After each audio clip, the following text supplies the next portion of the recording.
un podcast de Cooperativa. Este es el podcast de Lo que queda del día, una presentación de cooperativapodcast.cl, otra forma de escuchar. Hola, gracias por escucharnos aquí en el podcast de Lo que queda del día.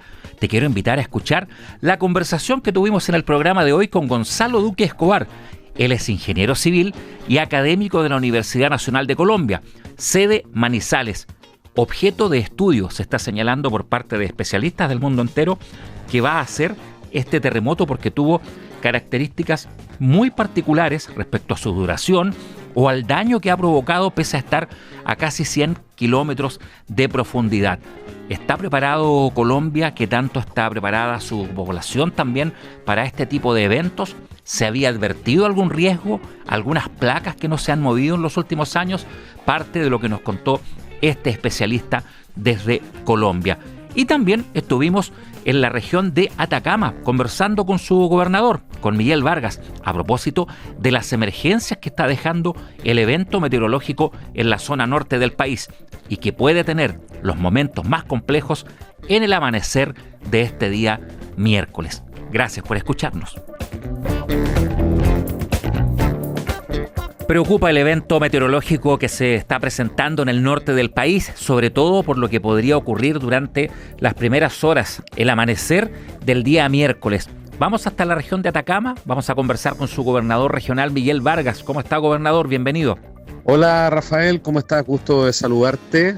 También así nosotros. Tal como tú lo indicas. Sí, ¿Cómo está la situación hasta ahora? ¿Ya llueve en algunos lugares?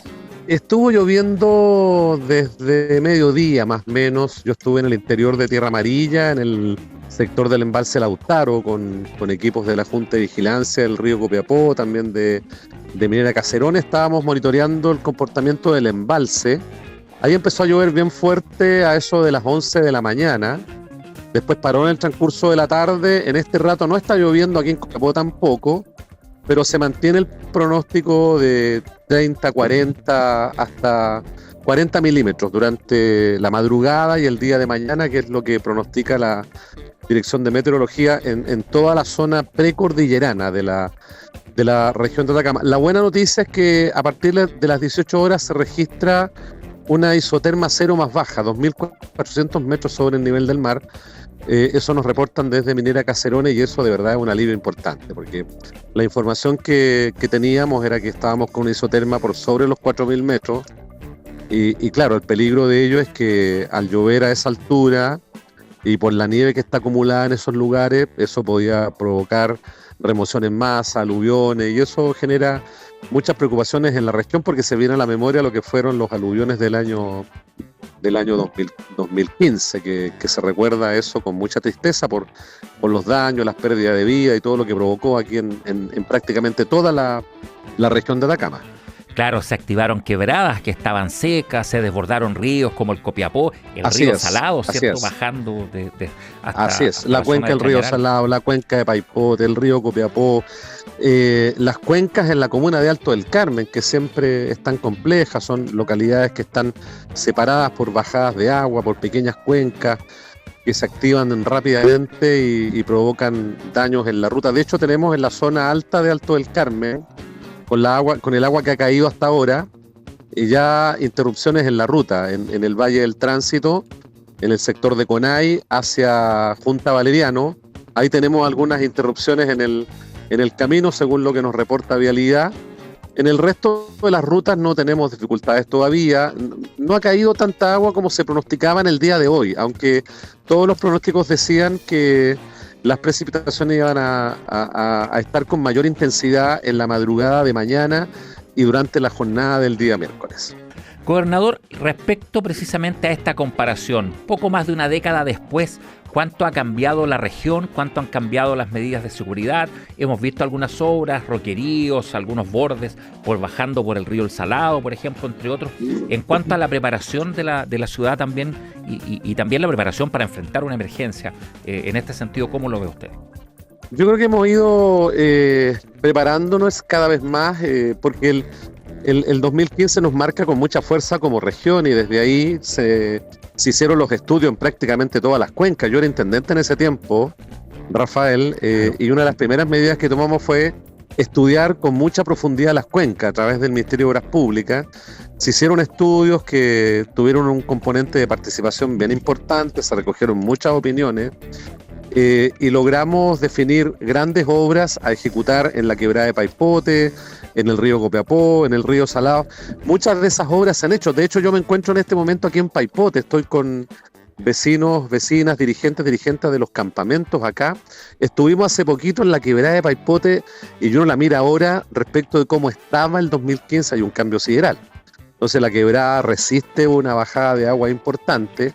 Nuestra preocupación en este momento, lo conversábamos también con el alcalde de Copiapó hoy en la mañana, es el río Copiapó, que no ha sido intervenido porque ahí lamentablemente nos hemos demorado demasiado con la aprobación de los estudios ambientales. Como son grandes obras las que se tienen que materializar, estos estudios requieren ingresar al sistema de evaluación ambiental y ahí de verdad ha sido la tramitación excesivamente lenta, más de 3 años, y eso ha retrasado el inicio de las obras en el río. Entonces es la gran preocupación que teníamos a propósito de este anuncio, porque el año 2017 también tuvimos un aluvión que se provocó en Copiapó fundamentalmente por el desborde del río Copiapó a la altura del Mall, y eso inundó toda la parte poniente de la ciudad, llenó de barro esos lugares y las familias todavía se recuerdan el impacto que tuvieron producto de ello. El río no ha sido intervenido salvo el Parque Caucarí. Sí se ha intervenido el río Salado, sí se han intervenido quebradas en Alto del Carmen, la quebrada de Paipote, pero aquí la razón principal ha sido la que te menciono, la excesiva tramitación en el sistema de evaluación de impacto ambiental. Es un tema a resolver, es parte de los aprendizajes que tenemos que adquirir, ser mucho más eficientes en los procesos administrativos, ejecutar las obras. Ojo que son grandes obras, Rafael, son inversiones bien significativas. Esto, ensanchar un cauce, colocar roca, obras de mitigación requieren valores muy altos. Sacábamos la cuenta de la cantidad de obras que estaban en los estudios que se hicieron después de lo aluvión en 2015 y llegamos a cifras que son estratosféricas, 800, 900 millones de dólares, ¿ya? Por lo tanto, son cifras que para el presupuesto público es bien difícil de alcanzar, pero hemos estado hablando hoy en la tarde con el presidente de Minera Candelaria, ayer en la noche con el presidente de Minera Caserones, 2 grandes empresas mineras que están ahí en la comuna de Tierra Amarilla, que también se ven afectadas cuando hay aluviones, cuando hay precipitaciones. Tenemos que ponernos de acuerdo en el marco de un gran trabajo público-privado y sacar a toda velocidad las obras, ahora que tenemos el estudio de impacto ambiental aprobado a principios de este año. Por lo tanto, ya no hay excusa para no hacer las obras. Lo que no puede ocurrir, Rafael, es que cada vez que se nos anuncian precipitaciones, la gente tenga mucho miedo, tenga susto, ¿eh? Porque la tarea de quienes estamos en cargos de gobierno, quienes están en distintas responsabilidades en las instituciones, quienes juegan un rol también en las propias empresas, es transmitir seguridad a las personas, esa es la principal tarea. Entonces no puede ser sinónimo de una precipitación, angustia, temor. No puede ser así. Entonces creo que tenemos que abordar esto con sentido de urgencia, porque el cambio climático en esta región, que ha demostrado ser muy vulnerable, porque tenemos precipitaciones en verano, tenemos precipitaciones en época de invierno, esta región que es muy vulnerable al cambio climático, claramente requiere intervenciones con sentido de urgencia, y esa es la tarea que deja este sistema frontal que ocurrió hace 2 semanas. Todavía estamos trabajando en ello, y ahora estas nuevas precipitaciones que están ocurriendo, y probablemente van a venir otras. Se anuncia para el fin de semana otro sistema frontal y probablemente unas lluvias más en agosto. Entonces hay que tomar decisiones de fondo, y eso implica priorizar las inversiones en la cuenca del río Copiapó y seguir avanzando en el río Salado y seguir invirtiendo en las quebradas en Alto del Carmen, sacrificar otras cosas, pero esto no, nos parece que es lo medular. Gobernador, el foco evidentemente en las personas, en la emergencia, en las primeras necesidades, pero desde el punto de vista de los sectores productivos, tanto pequeños como grandes, ahí en la zona, los empleos, la fruta, los productos de estación, algún tipo de daños, algún tipo de temores con las nuevas lluvias que, claro, se están volviendo usuales, ¿cierto? Pero tradicionalmente no lo eran, y por ende la decisión de qué plantar, qué cosechar, eran otras. Rafael, qué bueno lo que me preguntas, porque una de las consecuencias que tuvo el sistema frontal, el que ocurrió hace 2 semanas, que se concentró fundamentalmente en la zona sur de la región de Atacama, es el impacto en las actividades productivas. Mira, nosotros estuvimos el día sábado en la parte alta de Alto del Carmen, en el Valle de San Félix y en el Valle del Tránsito, perdón, en el Valle del Carmen y en el Valle del Tránsito, en la localidad de San Félix y en el Tránsito, conversando con los regantes, porque el daño que tenemos a nivel de canales de regadío es gigantesco. Prácticamente terminaron destruidos todos los canales de la cuenca del río Huasco. Ahí las inversiones que hay que hacer son cuantiosas. La Junta de Vigilancia nos presentó un presupuesto a nosotros como gobierno regional por casi 600 millones de pesos para intervenir 76 canales en la parte alta, tramo 1 y tramo 2. Obviamente la inversión que hay que hacer es mucho más, porque eso representa el 40% de los canales a intervenir en la zona alta. En el tramo 3 y 4 la inversión es mucho mayor, estamos hablando de 7.000, 8.000 millones de pesos, es decir, estamos hablando de el medio por el cual el agua llega al predio, o sea, todavía no nos metemos al predio. Y lo más probable es que en el predio, estamos esperando el diagnóstico y el catastro que ojalá termine pronto el Ministerio de Agricultura, vamos a ver que hay cosechas perdidas, hay animales perdidos, entonces hay actividades productivas que están paralizadas, la pequeña agricultura familiar campesina, el sector de los crianceros, gente que se dedica a la ganadería que perdió animales y además la pequeña minería. Estuvimos el día de ayer celebrando el Día del Minero en la localidad de Domeyco, en la comuna de Vallenar, con la Sociedad Nacional de Minería, estuvo el presidente de la SONAMI, don Jorge Riesco, estuvo también el subsecretario de Minería, los principales dirigentes de las asociaciones mineras. El daño en la minería, en la pequeña minería es cuantioso. Los caminos hacia las faenas mineras no están recuperados. Algo se ha hecho con vialidad que solo puede intervenir en los caminos que están enrolados, no los caminos privados. Entonces ahí planteamos una idea, donde no llega el Estado, llegará el privado, y eso se lo planteamos al presidente de la SONAMI, porque ahí se requiere un compromiso también de este sector para tener los caminos recuperados lo más pronto posible, poder llegar a la faena y saber cómo se encuentran esas faenas. Bueno, como gobierno regional no nos quedamos solo en plantear la preocupación, estamos haciendo un gran esfuerzo. Hoy en el Consejo Regional, hoy día, Rafael, esto es noticia fresca, aprobamos un programa de 750 millones de pesos para transferir al Ministerio de Minería para inyectar recursos para recuperar actividad de la pequeña minería. Y aprobamos también 880 millones de pesos para transferir a la Junta de Vigilancia del río Huasco, a la Junta de Vigilancia del río Copiapó, a una comunidad de agua subterránea en la parte baja del río Copiapó para intervenir en los canales, en el caso del río Huasco, y aquí en Copiapó en los cauces, en las quebradas y en labores de limpieza en la parte baja del río. Entonces es el compromiso que está asumiendo el gobierno regional de Atacama. En buena hora también teníamos programa que nos ha permitido comprar alimento para los crianceros, y gracias a esas decisiones que tomamos anticipadamente hemos podido llegar con el alimento. Hemos entregado 12.000 sacos de pellets de alfalfa en las comunas de toda la provincia del Huasco, más la provincia de Copiapó, que fueron las más afectadas por las precipitaciones de hace 2 semanas atrás.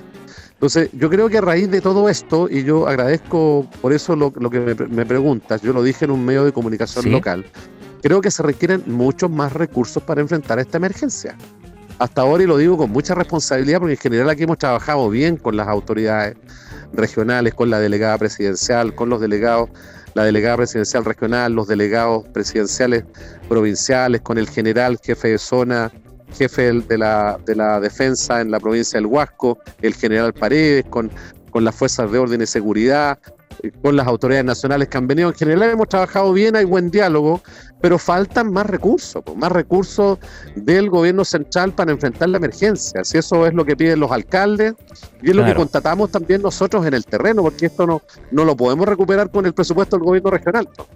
Claro, es un desafío grande, ¿cierto? Y que por supuesto vamos a estar siguiendo también en las próximas horas cómo continúa la lluvia y hasta qué nivel llega la emergencia. Miguel Vargas, gobernador regional de Atacama, muchas gracias por esta conversación aquí en Lo que Queda del Día en Cooperativa. Bueno, gracias Rafael por el contacto. Aquí estamos aguantando, ha parado un poquito las precipitaciones. Vamos a ver qué pasa el día de mañana. Ojalá no pase mucho, porque esta región no está acostumbrada a tener precipitaciones tan intensas, pero como ha ocurrido en ocasiones anteriores, vamos a salir adelante en esta emergencia. Muchas gracias. Buenas Estén muy tardes. bien. Estás escuchando el podcast de Lo que queda del día. Una presentación de cooperativapodcast.cl.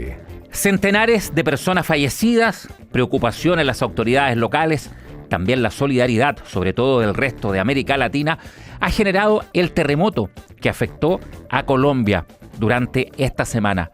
También se habla ya de las lecciones que puede dejar, en el sentido de que es un sismo bastante complejo de analizar y que debe ser estudiado para tomar también lecciones futuras en todo el mundo. Parte de lo que vamos a conversar aquí en Lo que queda del día con Gonzalo Duque Escobar. Él es ingeniero civil y académico de la Universidad Nacional de Colombia, sede Manizales. ¿Cómo está, Gonzalo? Bienvenido a esta conversación aquí en Lo que queda del día en Cooperativa en Chile.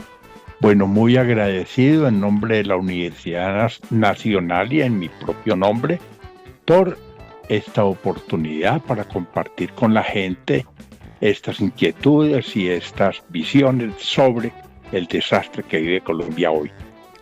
Gonzalo, se está hablando en el mundo de que habrá que estudiar mucho lo que pasó en este terremoto, ¿cierto? Hay consecuencias lamentables, pero desde el punto de vista del aprendizaje, porque no es tan común que con cerca de 100 kilómetros de profundidad un sismo cause tanto daño, también el tiempo, la larga duración que tuvo, las causas, en fin, hay harto ahí que investigar.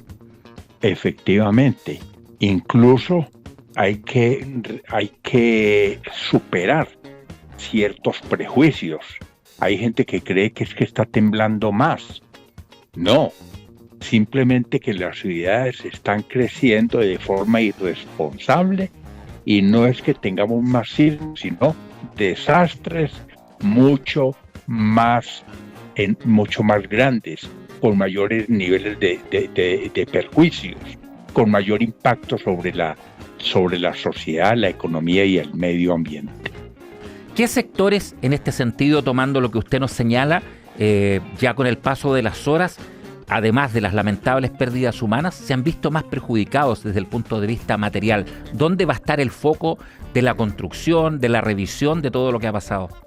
Bueno, lo primero es el asunto de la imprevisión, y la imprevisión pues golpea en estos casos más los ambientes urbanos, porque las ciudades crecen de pronto en altura y sin tener en consideración las limitaciones que marcan y las recomendaciones de la sismoresistencia. Entonces, los colapsos de edificios de varios pisos traen más víctimas que los daños generalizados en una urbanización de casas de un piso, aunque las viviendas sufran el mismo nivel de intensidad de daño. El segundo asunto es que por regla general en las ciudades estamos viviendo un fenómeno de fragmentación social y espacial. La fragmentación social y espacial es que las ciudades ya son ciudades de guetos, y en estas ciudades de guetos resulta que el mercado, con el modelo neoliberal, el mercado del suelo, prácticamente empieza a especular con la plusvalía y a generar procesos de construcción no concertados con la gente y no controlados por la clase política, por los grupos técnicos y por los grupos académicos.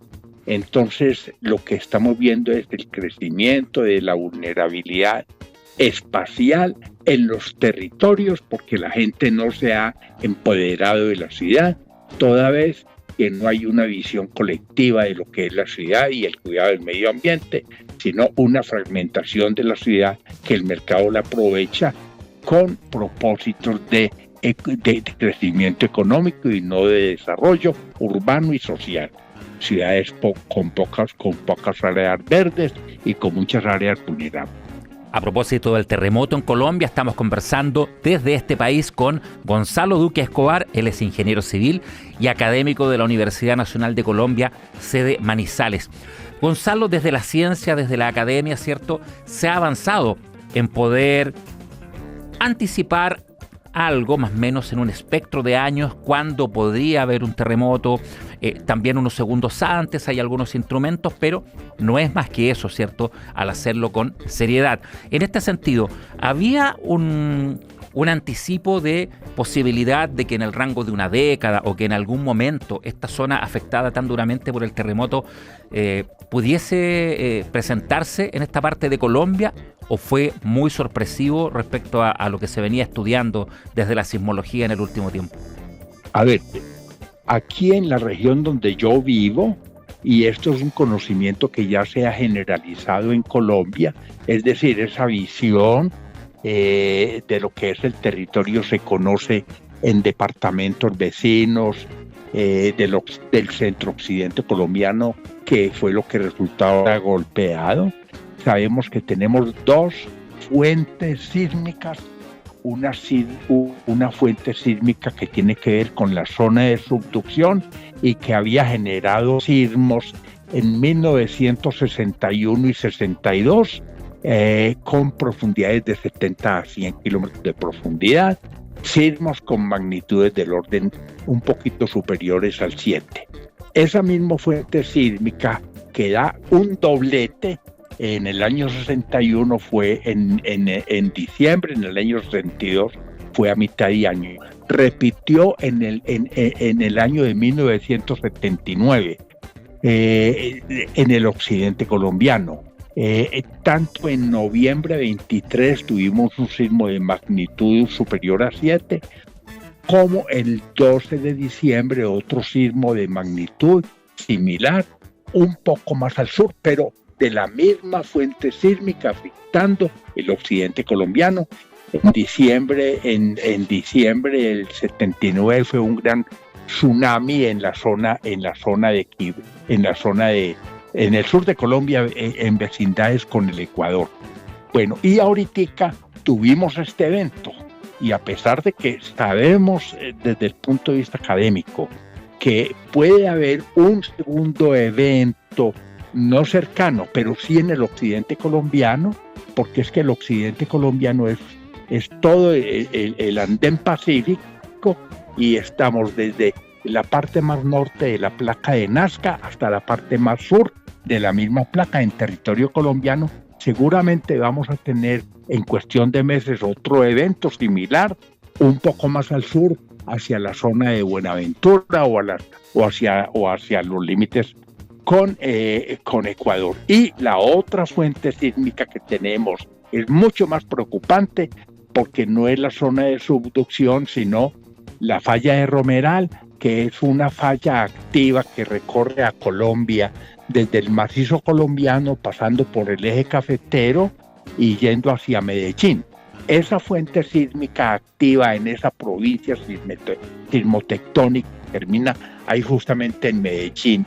Ya tuvo un evento en el año de 1983 en Popayán con un sismo de 5,5, pero superficial, porque es de fallas geológicas. Causó 260 muertes en 1983, y tuvo un segundo evento en la zona del Quindío en el año de 1999 con un evento de una magnitud, un grado superior, o sea, 30,5 veces más energía, 6,5 en vez de 6,5, y causó la muerte a 1.185 personas. Y sabemos que esa falla, llamada falla de Romeral, no ha liberado la energía en el centro norte del departamento del Valle, pero tampoco en las vecindades de Manizales, donde yo vivo. Y ahí sabemos que en algún momento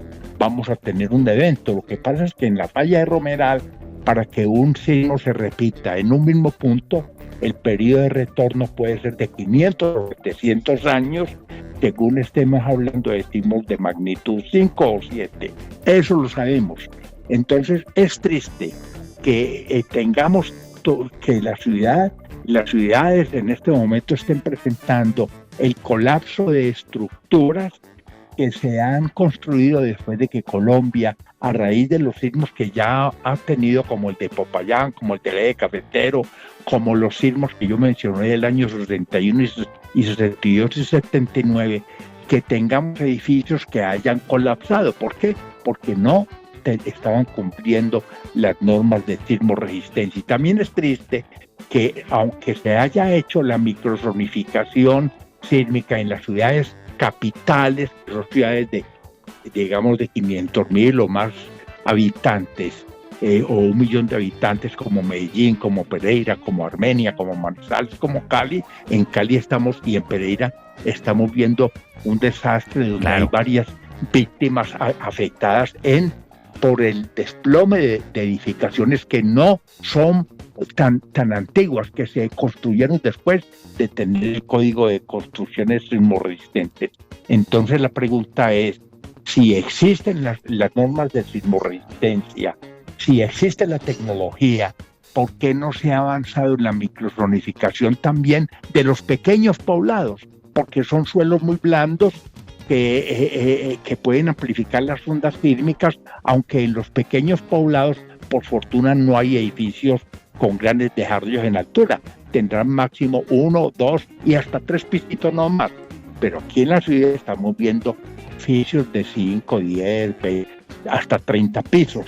Entonces esa es la parte preocupante, que no tenemos una conciencia de cómo convivir con el territorio, sabiendo que la falla de Romeral no ha liberado la energía en la zona vecina a Manizales, tampoco en la zona vecina al municipio de Tuluá, en el norte y centro del valle, sino en el Quindío y en la zona de Popayán, que queda un poco más al sur.